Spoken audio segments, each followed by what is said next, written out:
Hello, my name is Simon Tracer, and again we're going to be talking about the bending of space-time or the fact that it doesn't exist. But first, fun stuff. It means making a forecast about you be destroyed. Hi, I'm Tyler Fultz. I'm a nuclear engineer with a little over 10 years of experience in the commercial nuclear power industry. From engineering to operations to emergency response. I don't claim to know everything there is nuclear, but I can certainly share some knowledge. Today we're going to be looking at another one of kurzgesagt's videos called What Happens If You Destroy a Black Hole? We'll just make the video this I don't know the answer to care. this one. The only way I know of even destroying a black hole would be just to wait for it to Hawking radiation itself away. Basically just evaporates if you wait for long enough, far longer than the age of the universe, for something like that to occur. But as far as after that, don't know. Let's check it out. Black holes can destroy everything, but can they be destroyed? What happens if we push physics to the absolute limit, maybe even breaking it and the universe in the process? Let's create a tiny black hole about the mass of our moon in the kurzgesagt labs and try to rip it apart. Experiment 1. Nuke it. Yes, alright. This ain't gonna work though. Yeah.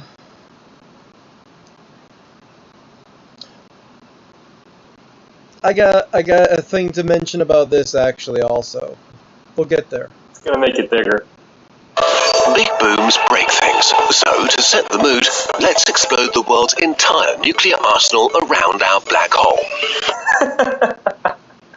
One thing to point out about this would actually be very difficult to do, because setting off a nuclear bomb and setting off all the other nuclear bombs at once actually has to be very carefully coordinated, because really you get a big pile of nukes somewhere, you detonate one of them, it's going to destroy all the other nukes, but it's not going to make them blow up in a nuclear fashion. It's just going to destroy the bombs before they can even start their chain reaction to produce the amazing destructive force that you see from a nuclear weapon.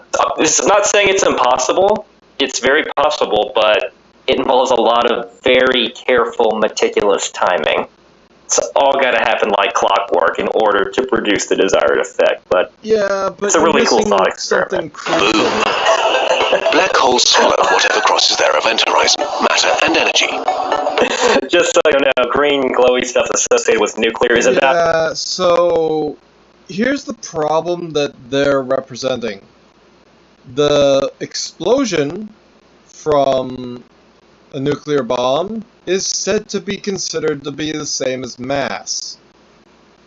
Well, there's something about that, because the amount of power, heat, explosive force, or whatever about a nuclear bomb is incredibly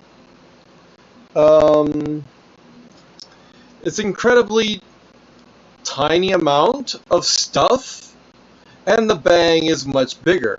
So it's more likely that you would be using that power of the explosion and you'd be bursting away parts of the black hole, not adding more to it, because you're not really, again, it's the same as if you were to throw the bombs directly into the black hole. That's not going to increase it by much. The explosions, however, are energy. The energy might actually destabilize the black hole, but that's not what they say, and it disturbs me. As realistic as a smiley, hungry black hole face on a black hole. I do love this image, though. It is hilarious. And since E equals mc squared, all the energy that enters a black hole increases its mass. The mass of a black hole is proportional to its size, so as we nuke our tiny black hole... You cannot simply say that energy will equal mass. Heat energy, for example, doesn't equal mass at all. You can have as much heat as you want, keep on feeding it, and eventually it will just cool down, turning the heat into a literal irrelevant number. So, if you try to think that the heat energy of something is the same as adding mass to something, You're not doing physics right. I'm disturbed. It just gets bigger and more massive. One important thing to point out, yes, E does equal mc squared, but for nuclear reactions, think of it as E equals delta mc squared, or the change in mass times the speed of light squared. Energy is produced when you cause nuclear fission, or nuclear fusion, for that matter. In the case of a modern... Like with nuclear bombs, you're not going to get mass out of the energy that you just derived from the mass. You're turning it into energy. You're not getting mass back. The black hole wouldn't be getting mass from the majority of it. A lot of it was atomized, whatever, in the explosion. That's why it's an explosion. It's silly to think that a lot of the atomic bombs matter would be conserved. So since the black hole literally only actually works with matter, not as much energy, because like you shine a bunch of light at a black hole, what's it going to do with that? For real. It won't do much with it. So, kind of disturbed. We'll keep going. Nuclear bomb, you're actually doing both. You're causing fission to create things hot enough to cause fusion to have even more energy released. And that's why modern nuclear weapons are so much more powerful than the nuclear weapons used during World War II. For thousands of years, we have been at war. But before, we were enemies. That's why modern nuclear weapons are so much more powerful than the nuclear weapons used during World War II. Experiment 2. Antimatter. Matter and antimatter annihilate each other. What will happen if we throw a moon's massive antimatter at it? Unfortunately, when an object enters a black hole, the black hole will completely delete its past identity, whether it's made of matter or of antimatter. Black holes only care about gravity, which only depends on the total mass energy of an object. That's an interesting idea, and one that I'm not too familiar with, basically throwing an anti-black hole, mainly because antimatter is very difficult to produce a lot of. It would take an insane amount of resources to produce a moon-sized object of antimatter. But hey, this is a fun thought.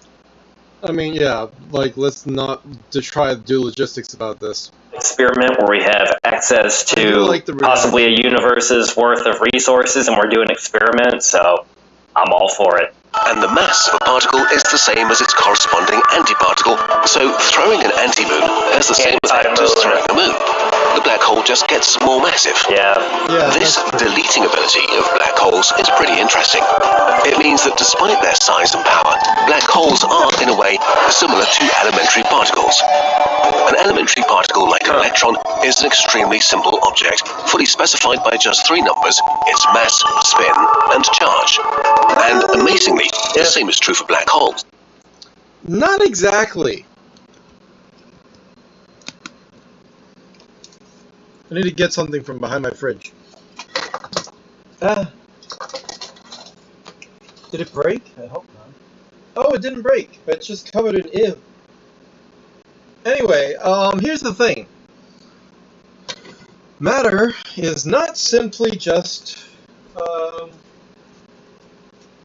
spin, charge, and mass, because I mean, there's the obvious thing about whether or not it's irradiative.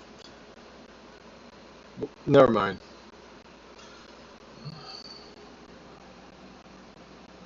There's like, you can have mass but have different properties about charge and things. I don't know.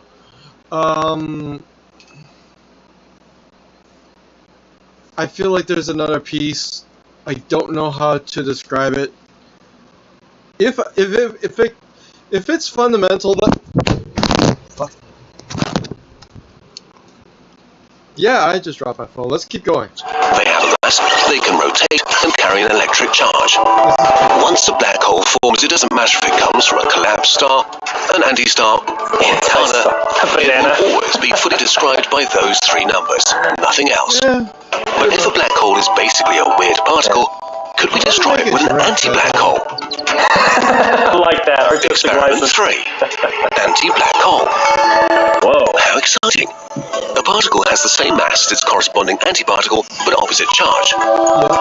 Since a black hole has mass and electric charge, its corresponding anti-black hole should have the same mass and opposite electric charge. So note this is different from, I guess, a white hole, a thing that violently ejects matter. I'm not too familiar with anti-black holes. This is kind of a new concept. But sure, why not? What if we make them collide? Sadly, the charge will just add up and cancel out. So after the collision, we'll just get a new black hole twice as massive with no charge. Now that's interesting, a no charge. And really the charge just kind of comes from what had happened to engulf. I guess it is possible to have a chargeless black hole. Okay, we need to think bigger and stretch physics harder. Bananas mode. Experiment 4. Destroy the event horizon. Okay. It's true the black hole can carry spin and charge, but even for these crazy objects, there are limits. If the spin or the charge of a black hole becomes too large, something really weird will happen. The event horizon will dissolve. In a simplified way, we think of black holes as hiding a singularity inside, an infinitely compressed mass with such strong gravity that absolutely nothing can escape from its... It's a year ago, but I've seen videos talk already about the fact that the black hole doesn't have... It's literally not anything inside of it. Somehow. Yeah. I don't know how to describe that. Surroundings, not even light. This is why a black hole looks like a black sphere of nothingness. The event horizon is the outer edge of this ultimate prism. Cross it, and you'll never be able to come back. But when a black hole rotates, it works a bit like a spinning washing machine. It's as if the rotation wants to repel nearby objects and push them out of the black hole, which doesn't happen because its gravity is so strong. But if the rotation gets too fast, this effect will win and the event horizon will disappear. Nearby objects won't be imprisoned forever anymore. The same thing happens with the electric charge. Make it too large, and our ironclad jail will break open. If we manage to destroy the event horizon, the singularity would still be there, and objects would still naturally fall towards it. If you hit it, you would still die horribly and quickly. But the vicinity of the singularity won't be an inescapable prison anymore. You can get as close as you want and come back. This can destroy the black hole. Sure, I mean, I guess it's a bit like, you can say if you remove the sun somehow, you destroyed the solar system because it doesn't have a gravitational center to go around. Okay, I'm open to this interpretation. I don't remember when I heard it, but it's probably like a year ago. Okay, please put up your attention. I'm Sarah 404, and I'm a I don't have a gravitational center to go around. Okay, I'm open to this interpretation. Wait. Experiment 5. Overfeeding. So we missed a couple All we have to do is to overcharge or overspin the black hole. We could do this by throwing objects with a small mass and a lot of charge or angular momentum so that the charge or spin increases. So we missed the thing that they got wrong so far is the fact that a nuclear bomb wouldn't be matter as much as it would be energy, and the energy would not turn the black hole into having more matter. It just doesn't work that way. But it depends on where you put all of those nuclear bombs. Let's say you keep on shooting at one specific spot. Depending on the rotation of the black hole, you would think that you would be able to slow it down given a certain number of explosions. Faster than the mass. Okay. We have to overfeed the black hole until it reaches the point where it breaks open. Yeah. However, whether you can actually do this is the subject of passionate argument among physicists. I was going to say since we've established we can't overmass it, is there really a limit to the charge? I mean, I'd imagine there's limits to everything, but we just haven't figured out what the limits are. But to charge versus spin, Yeah, it'd be interesting to see what happens. Think of a charged black hole. Equal charges repel each other, and the more of the same charges you squish together, the more they push back. So let's say that we have a negatively charged black hole, and we want to overfeed it with electrons, for example, whose charge is far larger than its mass. Yes. The electrons will feel an electrostatic repulsion, and the more electrons we throw, the larger the negative charge of the black hole will be, and the stronger the repulsion. But once we reach the upper limit, the electrostatic repulsion will be so strong that it won't allow any more electrons to come in. At this point, the black hole will refuse to be overfed. With the spin, it's similar. Once the black hole reaches its upper... Yeah, there's that upper limit. Besides the fact that if you send the electrons at near the speed of light or any of that, it wouldn't make too much difference, because there's still that upper limit. It won't gobble more spin.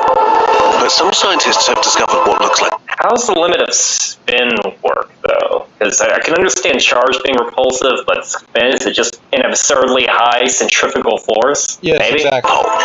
If an instant before the black hole reaches the limit, we throw the right amount of matter in just the right way, it looks like we could actually overfeed it.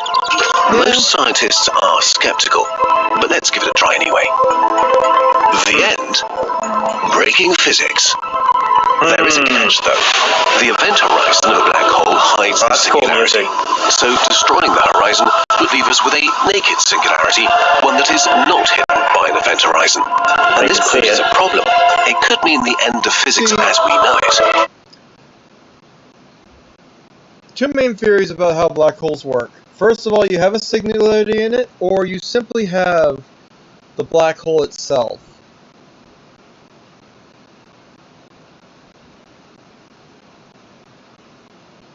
Really don't know how a black hole would be able to hold itself together at all, or how it would work if it just didn't have any matter in it. And the whole point is that if everything's being pulled in, but really it's not being pulled in, it's being pulled like to the edges of it without going deeper. So what if you just shoot it really hard, really fast, right in the center, instead of towards any, or directly towards, you know how it spins, it can only spin in one orientation, for example, perhaps. What if you shoot it directly above, where there is no actual spin effect,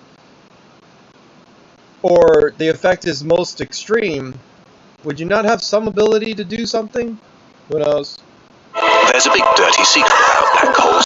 Contrary to widespread belief, the singularity of a black hole is not really at its center.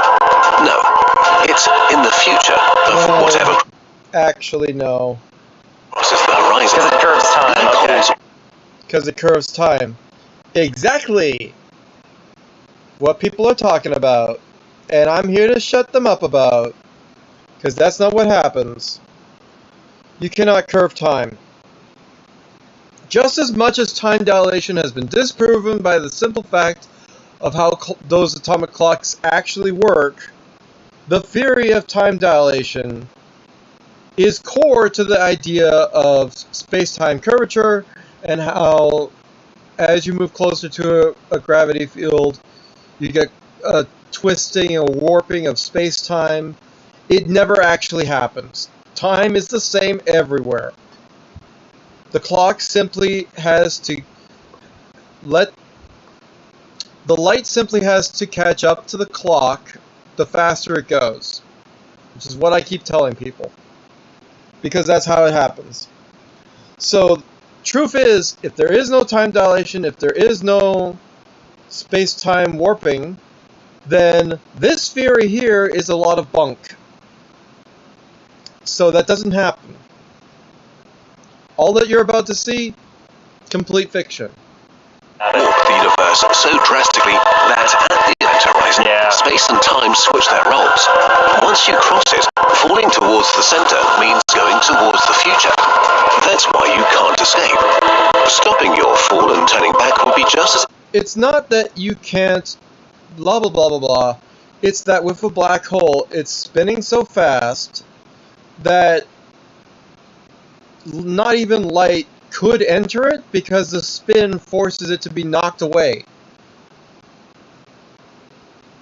This is just how angular momentum works on such a large scale, such a powerful scale. It's not that it's in the future. Even if it's like seconds in the future, minutes, years, decades, doesn't make any difference. There is no actual of any of that happening, because time does not change. So, one proposition people could have is that if you shoot someone towards a black hole fast enough, that you could skim a black hole, go in, go out. If you could go faster than the speed of light, perhaps, or whatever, or have a good trajectory or something, large amount of force, make some explosions and bounce yourself off of it. I don't know. But whatever it is, you might be able to zoom yourself into the future and come back out like centuries in the future or something. None of that will ever happen. None of that will ever be not only remotely, besides if it was remotely possible, even in theory.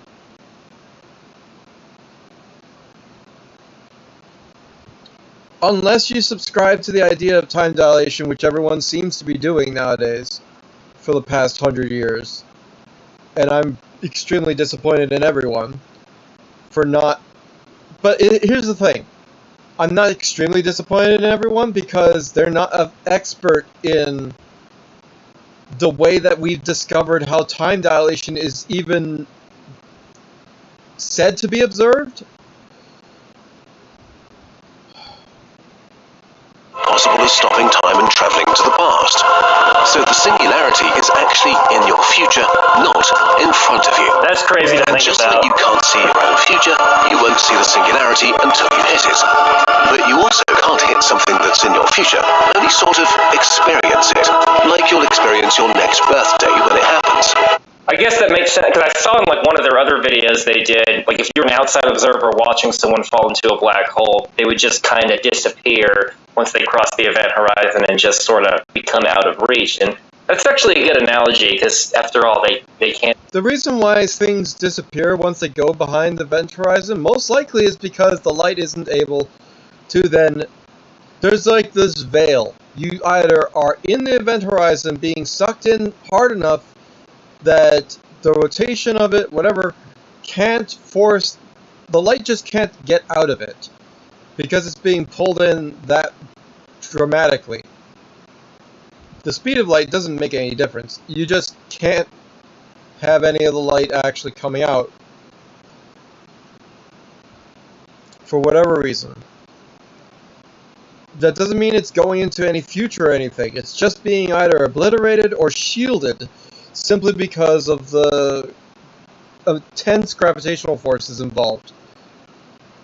see the future from their perspective. Singularities that are in the future are not a problem because we can't see them or interact with them. But a naked singularity would be in front of us for all of us to see. What would we see? Well, Be like the point is that it's impossible to know. A singularity is a region of infinite gravity, and gravity is the bending of space-time. At a singularity, the bending is so radical that the fabric of space-time is literally broken. Space and time don't exist anymore. This means that you can't predict anything, since predicting means making a forecast about where and when something will happen.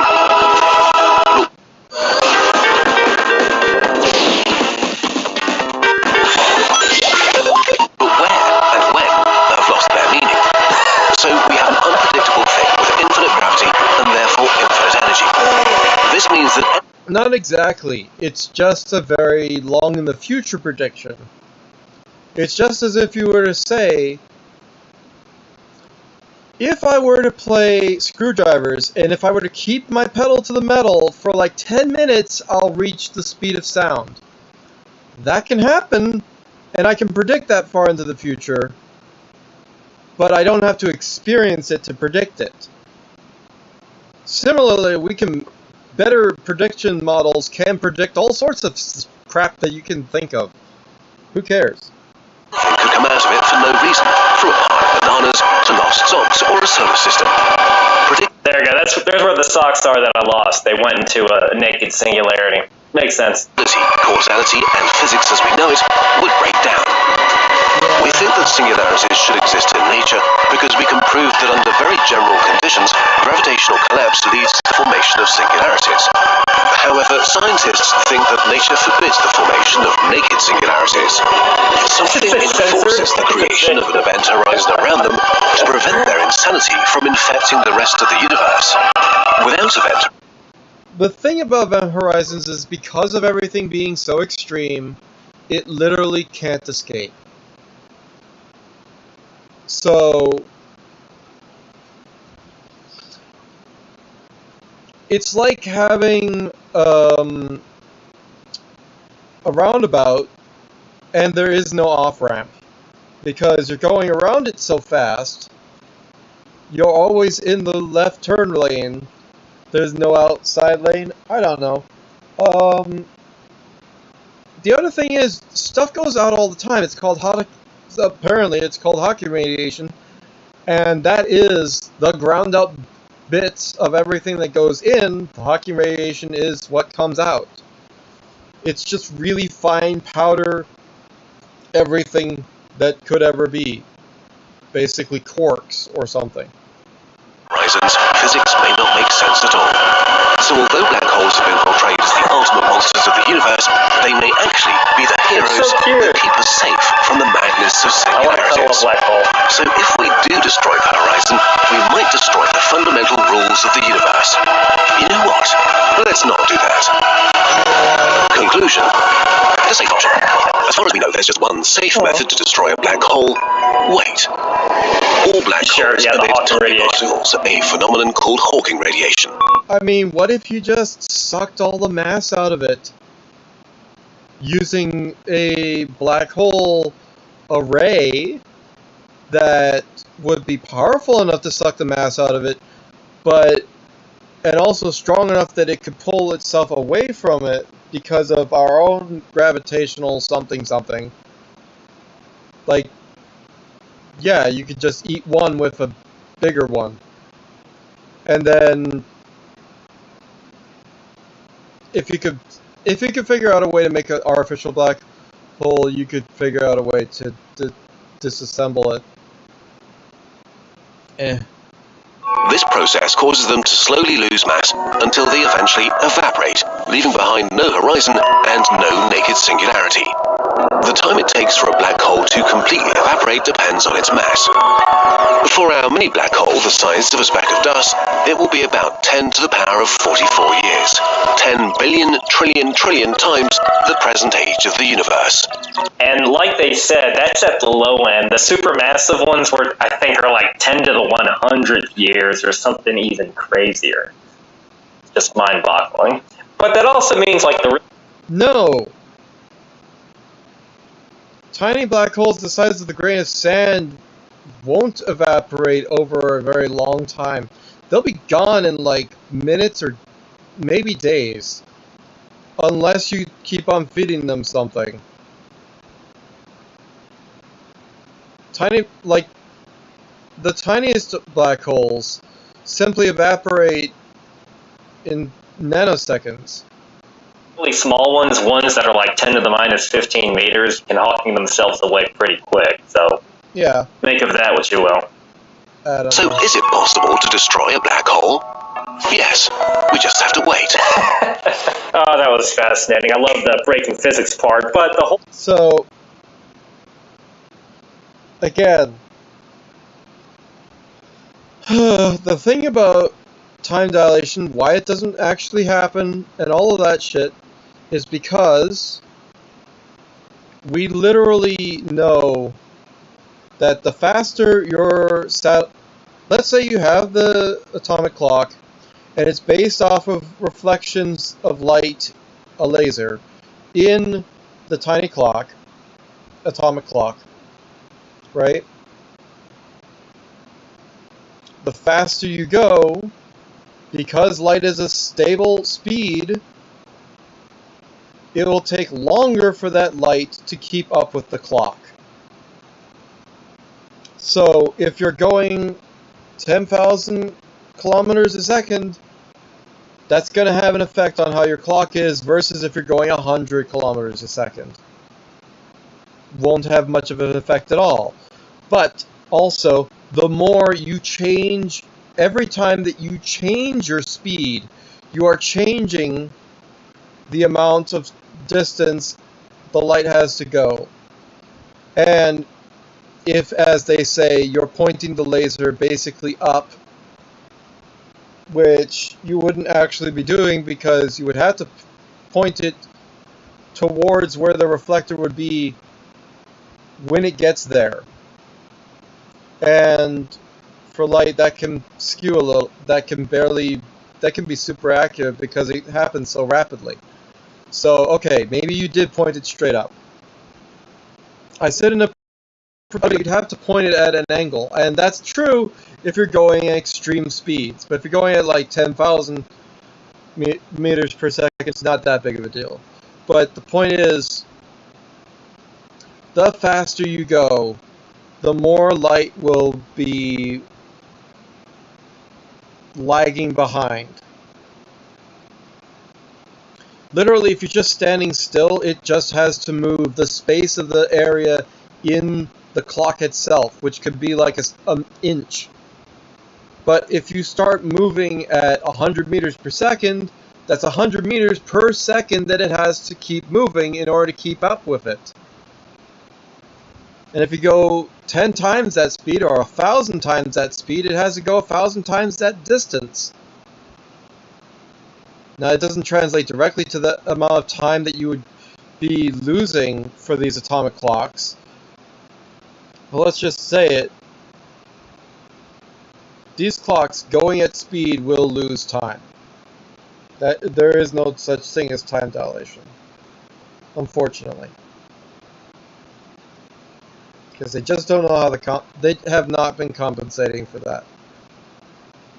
Guarantee it. We'll just have to wait. It's a bit of a cop-out. It's like, hey, can you travel in time? Well, sure, we're traveling into the future right now, just at the rate of 1 second per second. I love that video. That one has probably my favorite music that I've heard in one of these kurzgesagt videos. These are just so good. Thank you very much for watching. I'll see you next time. Most of them.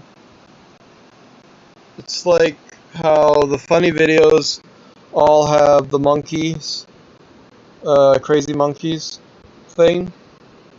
So my question is, what happens if you destroy a black hole? Let's look up when that happened. Unless, you know what? Fuck it. Does he show the link to the original video? Wow, that was so fast.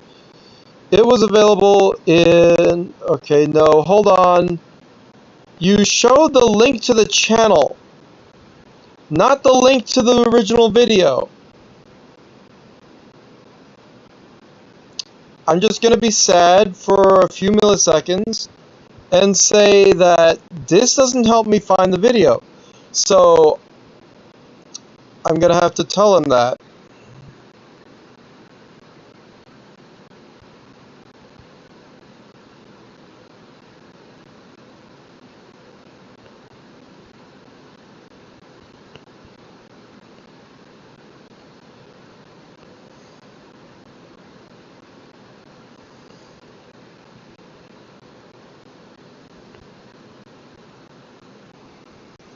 It's something. So, we have to go based on the title. What happens if you destroy a black hole? Because I want to find out when.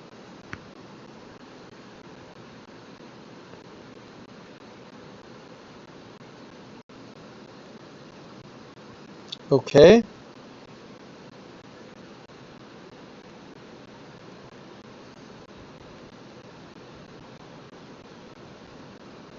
What happens if you destroy a black hole? Kurzgesagt. Nuke it! Is that the video he was talking about? It was a year ago. So the reaction was really recent compared to the video. Like, they made it, boom, reaction. Here I am a year later reacting to it. Anyway. Ooh, look at that. Can it be destroyed by a different person?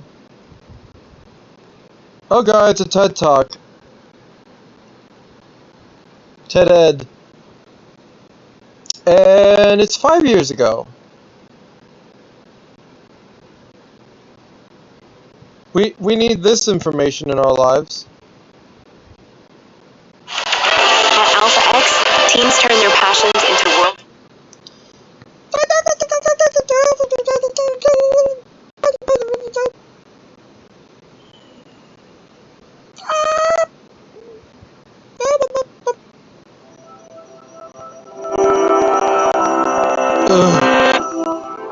Black holes are among the most destructive objects in the universe.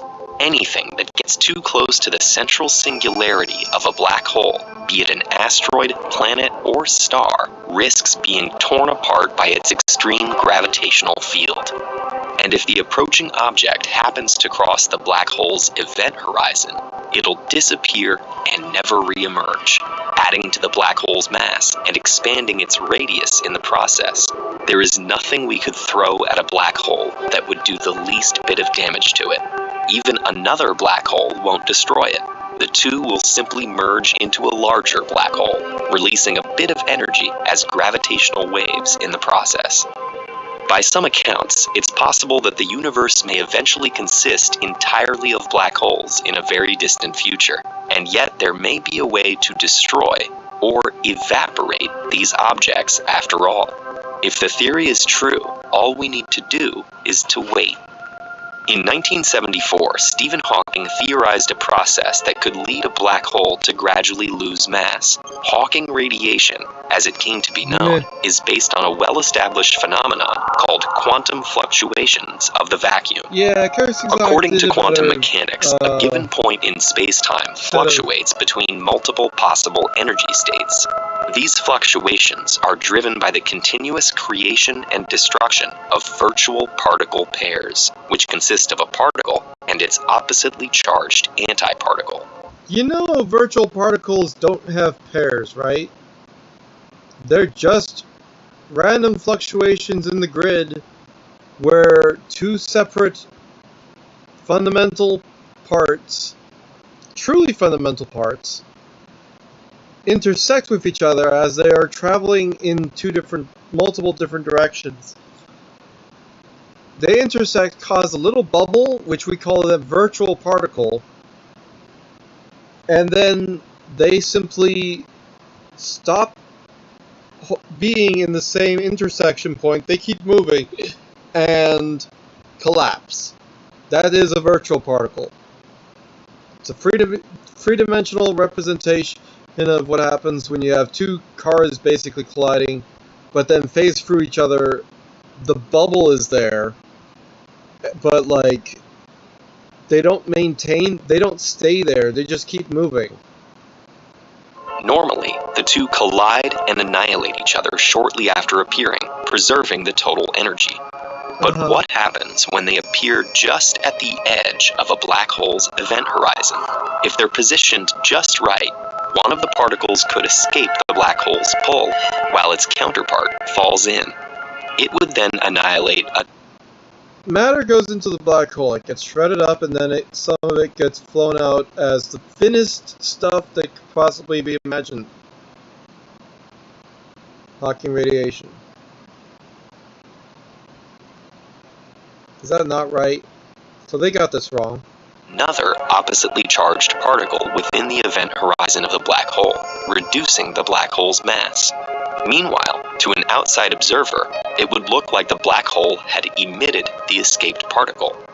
Thus, unless a black hole continues to absorb additional matter and energy, it'll evaporate particle by particle at an excruciatingly slow rate. How slow? A branch of physics called black hole thermodynamics gives us an answer. When everyday objects or celestial bodies release energy to their environment, we perceive that as heat and can use their energy emission to measure their temperature. Black hole thermodynamics suggests that we can similarly define the temperature of a black hole. It theorizes that the more massive the black hole, the lower its temperature. The universe's largest black holes would give off temperatures of the order of 10 to the negative 17th power Kelvin.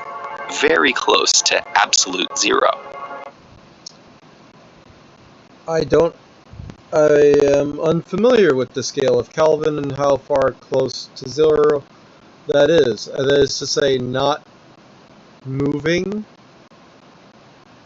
Meanwhile, one with the mass of the asteroid Vesta would have a temperature close to 200 degrees Celsius, thus releasing a lot of energy in the form of Hawking radiation to the cold outside environment.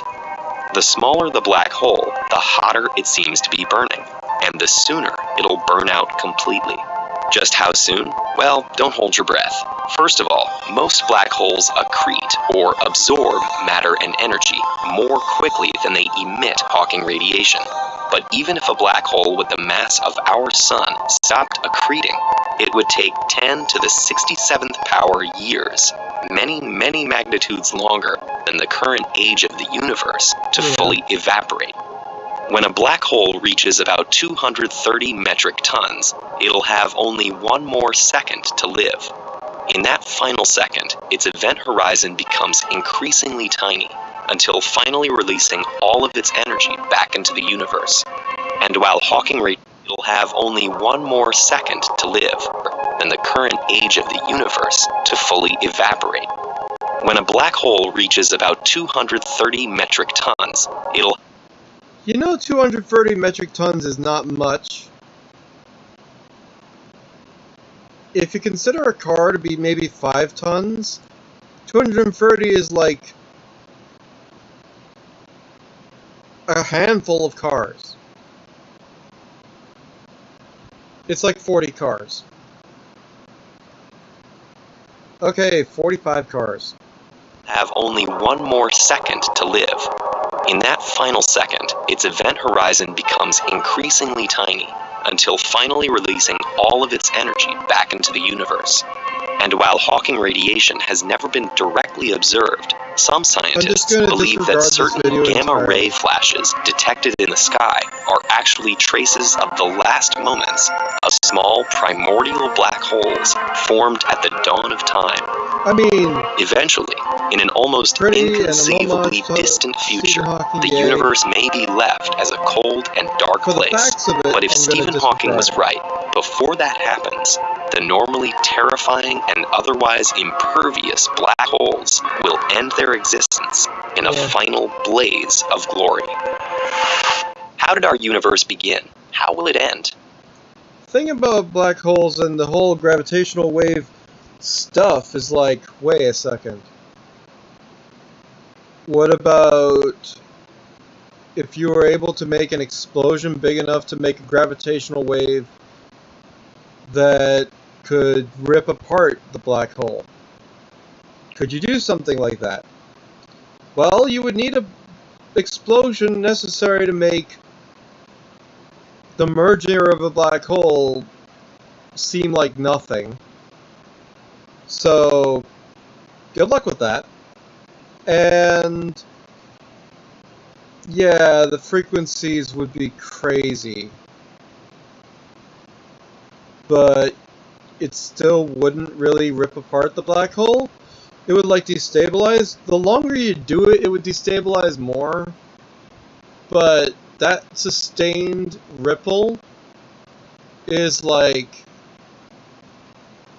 good luck achieving that, because that's like there are so many other things that need to happen in order for those ripples to even take place. I'm disregarding.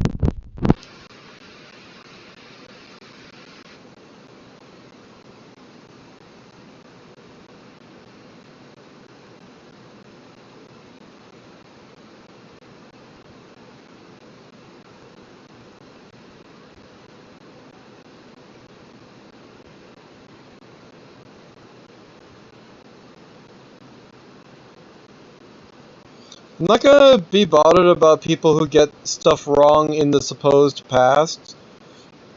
5 years is still not that long ago, so I can still be disturbed that you got something wrong, but that doesn't matter. Oh, not gonna lie, I thought this was kurzgesagt for a second. No. This thumbnail This thumbnail is not as pretty as and cartoony as kurzgesagt. Come on, you can tell the difference between this and this one down here with destroying a black hole from kurzgesagt and the other person reacting to it and stuff like that type of stuff. That's pretty. This is really dynamic, different, and not like cartoony. This is representative, which is very Ted Ed. I'm done. So yeah, I'm annoyed with the whole idea of time dilation being considered a thing. It's not. The warping of space-time, therefore, is completely disproven. The whole stuff about what would actually happen if you go to a black hole doesn't work like that at all. And then the question, of course, is, hey Simon, why don't you find out how to actually travel through time if all these other things are false? I simply showed you reality as we know it. When I figure out time and how to manipulate that, I mean, I've only figured out thermodynamics, electrodynamics, and the way time works. I might get there eventually.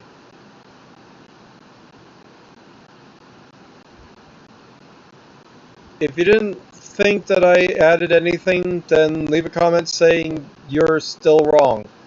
Time dilation does exist. The math is clearly showing that there is a big discrepancy even when considering your speed. To which I would say, not even once.